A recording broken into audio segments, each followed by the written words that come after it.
Hey, what's up guys, it's your boy 007 here on the weekend to do another stock market review. So it's the weekend, a stock weekend. Do another stock market review. So anyway, so we're looking at the stock market. Last week we were looking at the dollar index. We said it was moving up, and we thought that if the stock market goes, if the dollar market goes up, then the stock market would go down. But unfortunately this week it didn't have that inverse correlation. It actually moved together with the market. The dollar index continued to move up and the stock market still continued to move up, which is very suspicious because usually if the dollar has increased value, that usually means that the asset would have less inflation if the dollar gets more value, right? But if the dollar loses value, then we will have a higher asset inflation, which means price everything will go up further. So that's why we're expecting a weaker dollar, and I'm still confident we're gonna get a weaker dollar when the stimulus eventually comes out around at the time frame right now, probably March or April. But I guess it's running up right now, so we're still looking for the dollar index to reject at the 91.8 area and possibly start hedging for the stock market to drop by buying some VIX or UVXY. Now the market could drop, it could not, but you want to be a little bit prepared. You want to pick up like 1 to 5% or 1 to 10% of your portfolio in VIX or UVXY, just in case it does collapse, because it's going to pay out very well. Like for example, if the market starts to collapse and you buy some UVXY, it's trading around $10 right now. It could easily fly to like $15. That means you will make $5 per share. That's about 50% trade, right? Return on investment. Or it could fly to 130, right? That would be like 20 times, like 2,000% trade. So that would save your money a lot. That would hedge you a lot, but you're not looking to win on that investment. You're not looking for that to happen. That's a worst case scenario if that happens, So that's why you hedge very little bit, because you're not looking for the market to be bearish. We're always expecting the market to be fundamentally bullish over time. And that's the truth. That's the real truth, to be honest with you. So then last week we also looked at QQQ. We said QQQ sector had a great ER back to back, and that was we just had another great week of QQQ sector having a great ER. Almost every stock performed extremely well in earnings report, and that's true. They pulled back because they've been running non-stop. So just look for buying opportunities there. There's definitely some buying opportunity there. We'll find them soon. But I still think that 307, 306 area is still interesting buying area if we ever come back down to it. But obviously we're extremely bullish this week, so it just kept running up. Same thing with SPY. We said SPY had back-to-back red candle last week. If we don't reclaim that 370 area, we could go down further to 355 area, which is around here. And that's exactly what happened.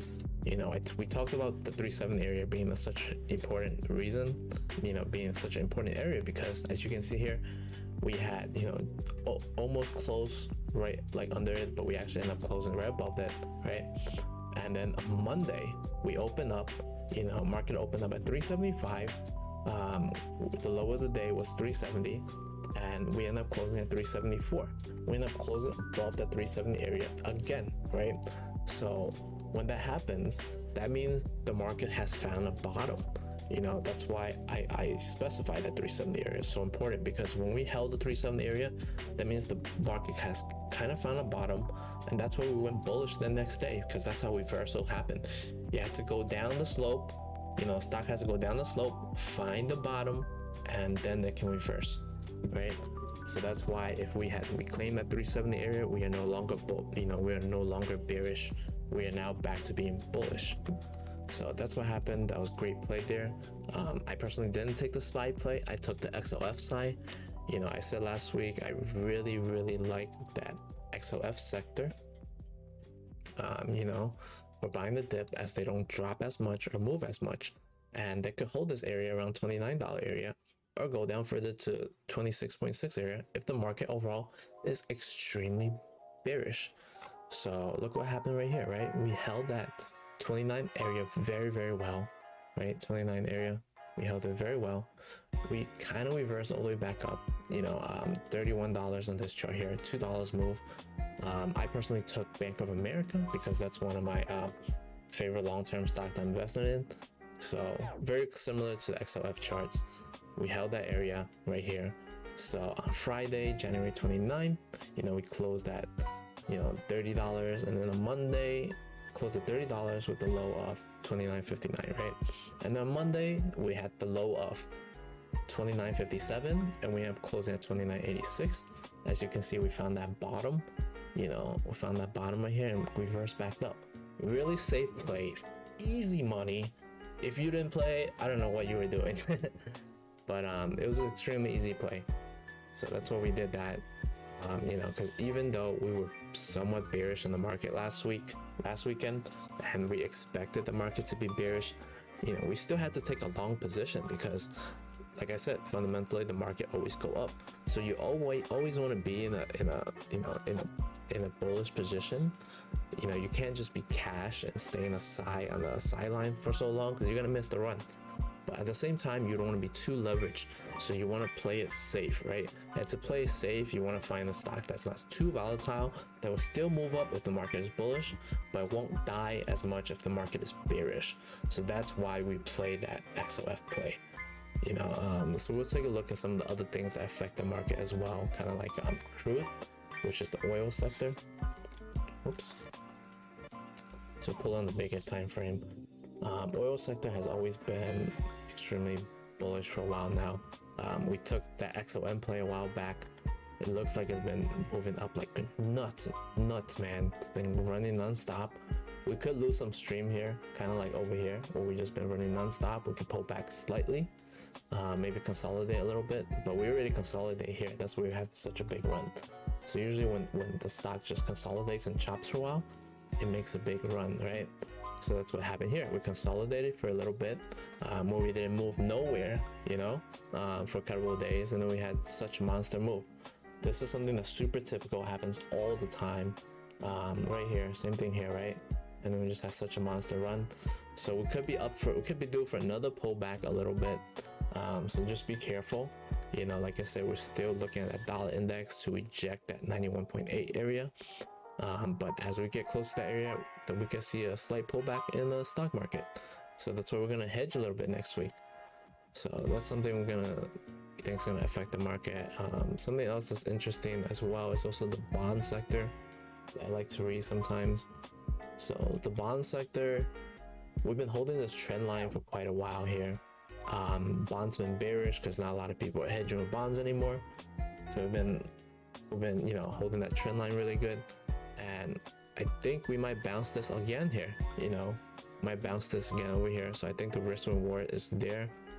Buy TLT at 148, sell at 152, $4 on the upside, and have a stop loss at 147, $1 on the downside. So 4-to-1 risk ratio. I think that risk should pay off. So that's an interesting trade for next week if you guys are looking for a swing play as well. Let's see what else is affecting the market. We're also looking at gold as well, metals, commodities, and stuff like that. So let's look at gold, right? So we're gonna look at gold futures. So gold futures has a strong support here. If we get back to this level, I think it's a great buy and dip opportunity. Because as long as we believe in asset inflation, I think commodity inflation should happen as well. So the more stimulus money come out, the more money the government prints, there's going to be a higher inflation rate, which is going to increase the cost of gold and assets, whether security assets, commodity assets, all that stuff, anything that's pegged to the dollar. And eventually it's going to come back down to food, like milk and things like that. That's if you believe in that trade. So I think that's going to be an interesting buying opportunity at the 1770 area. Or like GLD stocks and GDX as well for miners. Let's see what else. So I'm gonna check out some of the news that are affecting the market. So market outlook for next week, we have the groundworks for President Biden's $1.9 trillion package continue to make progress through Congress. The House and Senate committee have until February 16th to agree to the details under the budget rules. However, I'm personally expecting March and April to see the effect. And then UK expect to announce details on hotel quarantine for travelers, and landlords in Barcelona, which is Spain, could also be permanently banned from renting out. So it looks like all the other countries like Europe and stuff, they're still like in quarantine. They're expanding it further. So that could be good and bad. It's bad for the market short term because it's bearish. It means you're not making that much movement, but it's good for long term because it's gonna squash the virus, right? And then this week we're gonna have some earnings coming up.